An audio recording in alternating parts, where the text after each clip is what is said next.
Hey, good morning. Today is another one of our first fives. Today we're looking at this text that Paul writes in 2 Corinthians chapter 6. And so we're going to be looking at a few words he has for us about how we're called to live and also how we're called to partner with God. So it's an interesting text because I don't know about you, but if you've ever been a part of a group project, whether it was in school or work or some other unique time in your life, you'll know that in group projects it often feels like one person or maybe a couple people are carrying all the weight of the project. Now, I don't know if you're one of those people who would have been doing all the work or one of those people who would have gladly let others do all the work. I don't know which one you are, but here's the challenge for you and I.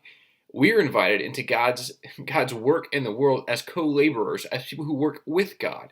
So whether you're the person that's barely carrying any weight or you're carrying lots of weight doesn't really matter, but we should all be trying to carry something. And so here's what Paul writes in 2 Corinthians chapter 6. He says, "As God's co-workers, we urge you not to receive God's grace in vain.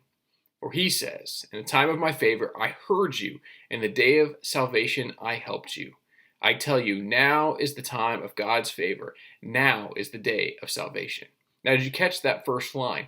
As God's co-workers. In other words, you and I don't just get to say, hey, I'm a follower of Jesus. Great, I'm going to follow Jesus and my life's good. We're called to say, not only am I going to follow Jesus, but I'm going to live as a person who is committed to the life of Jesus. And the life of Jesus was committed to making disciples. And so therefore, I am committed to making disciples. And so as God's co-workers, co-laborers with God, we're going to do that work as well. And so this is the challenge for you and I. The Christian life is not a passive life. We don't get to sit idly by and think that others will take care of everything for us. But we are called to be participants in the work of God in the world. Why? This is what Paul goes on to say. Because in the time of my favor, I heard you, and in the day of salvation, I helped you.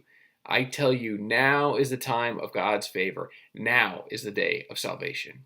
Are you and I living as if the day of salvation, the day of God's saving grace, the day of God's work in the world, are you and I living in such a way that that is evident in our lives? Paul's writing to the church in Corinth, and he's encouraging them to be something other than what they have been, and to go deeper, and to lean in more, and to make sure they're co-workers. Now, some of you have had good co-workers, and some of us have had bad co-workers. We've probably all had both. A good co-worker, what's a good co-worker, right? It's someone who does their job, they do what they're supposed to do, but often what makes a great co-worker is someone who, when they see there's a need beyond where their normal sphere of influence is, they help, they step up, they participate, they lean in. So what might happen if you and I really were co-workers with God?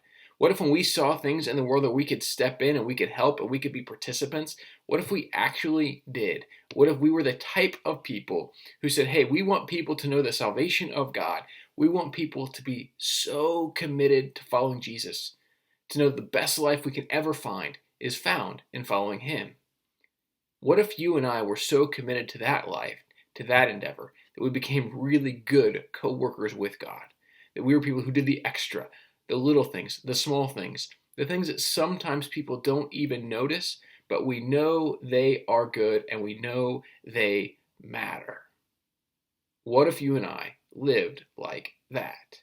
What if you and I really were co-workers with God? And what if we recognize not only then if we're co-workers with God, we are co-workers with each other? So in other words, it's not just my job or your job or someone else's job to help people come to know the love of God seen in the person of Jesus. It is the role of all of us, and we do it together. So one of the great things about the local church is together we are people who are co-workers with God. And the church is the people who gather together to be co-laborers in that endeavor. And so will you endeavor with me? Will you lean in? Will you commit to following Jesus with your life and your actions and your activities? And I don't know about you, but I hope you and I will be good co-workers with God. I think we will do that. We'll see much fruit in these lines.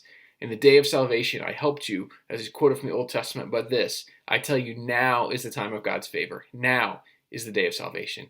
If we are committed in that way, we might begin to see that be true all over the place. So we hope that you'll find that to be true in your own life. And so we'll catch you next time for another First Five.